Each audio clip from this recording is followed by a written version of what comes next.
we're asking him to be softer and easier. People are always asking, where do we put it?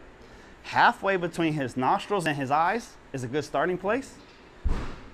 The more rambunctious our horse is acting, the more problematic they are, the more disrespectful they are, the lower we're going to bring that halter, like so. The reason being, the lower that we bring out the halter, the more pressure we're going to get, the more leverage we're going to get, the easier we're going to be able to be with our horse. At the same time, whenever I'm going to tie them and leave them for a while, I'm going to raise it.